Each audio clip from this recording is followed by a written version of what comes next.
শ্রীকৃষ্ণ বলেছেন, মানুষকে আপনি ততটাও সরল ভাববেন না যতটা সরল আপনার চিন্তা ভাবনা। প্রত্যেকেরই নিজস্ব শক্তি এবং দুর্বলতা রয়েছে। জঙ্গলে যেমন মাছ ছুটতে পারে না, তেমনি সিংহ জলের রাজা হতে পারে না। তাই সবাইকে গুরুত্ব দিন। নিজেকে নিয়ে কখনোই অহংকার করবেন না, কারণ সূর্য এত বড় নক্ষত্র হওয়া সত্ত্বেও বিশ্ব ব্রহ্মাণ্ডে কিন্তু সে তার অস্তিত্ব হারিয়ে ফেলে।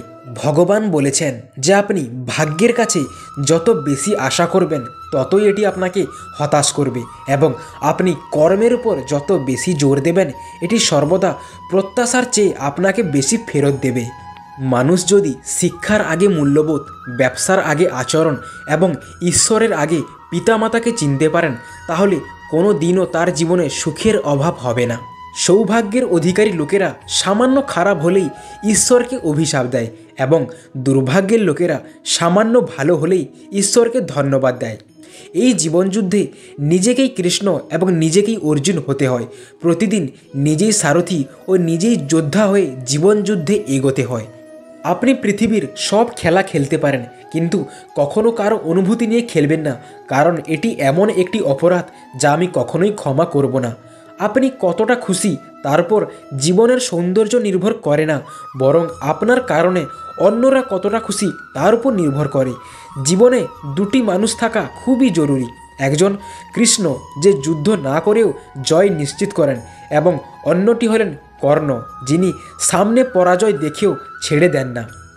যা ভালো মনে হয় তা গ্রহণ করুন, এবং যা খারাপ মনে হয় তা ত্যাগ করুন, সেটা কর্ম হোক বা কোনো মানুষ। শ্রীকৃষ্ণ বলেন, আপনি যখন অন্যের জন্য ভালো চান তখন সেই ভালো আপনার জীবনেও ঘুরে ফিরে আসে। হ্যাঁ, এটাই প্রকৃতির নিয়ম। কেউ যদি আপনাকে সমর্থন না করে তাহলে হতাশ হবেন না, কারণ ঈশ্বরের চেয়ে বড় সঙ্গ আপনার কেউ নেই। যাকে তুমি আপন মনে করে সুখী, এই সুখই তোমার আসল দুঃখের কারণ হয়ে দাঁড়াবে। রাগ হোক বা ঝড়, দুজনেই শান্ত হলে বুঝতে পারবেন আসলে ক্ষতি কতটা হয়েছে। শ্রীকৃষ্ণ বলেন, আমি সবার শুনি, কিন্তু আমার কথা কতজন শোনে? মানুষ কিছু খারাপ কার্য করার আগে ডায়ে বাঁয়ে সামনে পেছনে সব দিকেই লক্ষ্য রাখে, কিন্তু সে ভুলে যায় যে উপরে আমি বসে আছি। মানুষ সেই কার্যই করে যেটা আসলে সে করতে চায়, কিন্তু হয় সেটাই যেটা আসলে আমি চাই। জোরপূর্বক কখনোই নিজেকে একটি স্থানে আবদ্ধ করে রাখবেন না, সেটা কারো বাড়ি হোক বা কোনো মানুষের মন।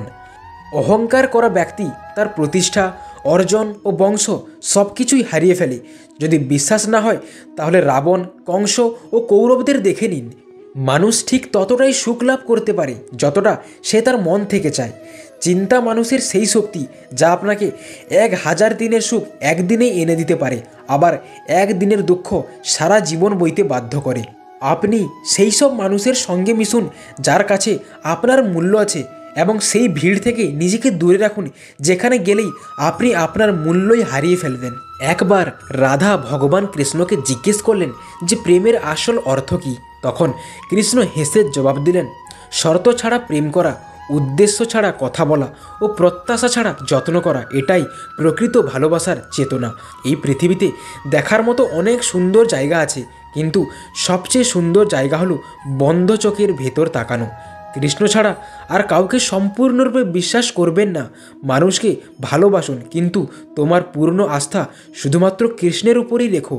তোমার যা আছে তুমি তাই নিয়ে সুখী থাকতে শেখো, কারণ তুমি বিশ্বাস করলেও পৃথিবীর কাছে কিন্তু তুমি কিছুই নও, কিন্তু কিছু মানুষের কাছে তুমি তাদের পৃথিবী।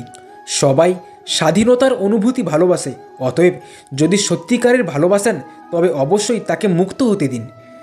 চাওয়ার জন্য যদি কিছু করা হয় তাহলে সেটা বন্ধুত্ব নয়, আর পাওয়ার জন্য যদি কিছু করা হয় তাহলে সেটা কখনোই ভালোবাসা নয়। শ্রীকৃষ্ণ বলেন, কি তোমার যা তুমি নিয়ে এসেছো, কি এনেছো যা তুমি হারিয়েছো, কি সৃষ্টি করেছো যা নষ্ট হয়ে গেল? তুমি কিছুই নিয়ে আসোনি, আর যা কিছুই তা নিয়েও যেতে পারবে না। শ্রীকৃষ্ণ বলেছেন, এই পৃথিবীতে এমন কোনো ব্যক্তি নেই যার সমস্যা নেই, এবং এই পৃথিবীতে এমন কোনো সমস্যা নেই যার সমাধান নেই। যদি আপনি সব কিছু হারিয়ে ফেলেন তবুও আপনার সাথে কৃষ্ণ আছেন, এবং এটি একটি নতুন শুরু করার জন্যই যথেষ্ট। যা ঘটছে বা যা ঘটবে তা কেউ আটকাতে পারবে না, তাই তা নিয়ে বেশি শোক করা মানে নিজের সমস্যা নিজেই বাড়ানো। ইতিহাস বলে যে গতকাল সুখ ছিল, বিজ্ঞান বলে আগামীকাল সুখ থাকবে, কিন্তু একমাত্র ধর্ম বলে মন যদি সত্য হয় এবং হৃদয় যদি পবিত্র হয় তাহলে প্রতিদিনই সুখ আসবে। সর্বদা হাসি মুখে জীবনযাপন করুন, কারণ আপনি জানেন না যে জীবনের আর কত বাকি আছে। আপনি যখন সমস্যাগুলিতে মনোনিবেশ করেন তখন লক্ষ্যটি দৃশ্যমান হওয়া বন্ধ করে দেয়, এবং যখন আপনি লক্ষ্যে মনোনিবেশ করেন তখন দেখবেন সমস্যাগুলি দৃশ্যমান হওয়া বন্ধ করে দিয়েছে। যদি প্রহ্লাদের মতো বিশ্বাস, ভিলানির মতো আশা, দ্রৌপদীর মতো ডাক ও মীরার মতো অপেক্ষা থাকে তাহলে শ্রীকৃষ্ণকে আসতেই হবে। নিজেকে বিশ্বাস করলে তা শক্তিতে পরিণত হয়, আর অন্যকে বিশ্বাস করলে তা দুর্বলতায় পরিণত হয়। আপনি 100টি ভালো কাজ করুন, দেখবেন আপনার দিকে কেউ নজর দেবে না, কিন্তু শুধুমাত্র আপনি একটি ভুল কাজ করুন, দেখবেন পুরো দুনিয়া আপনার দিকে নজর দিয়েছে।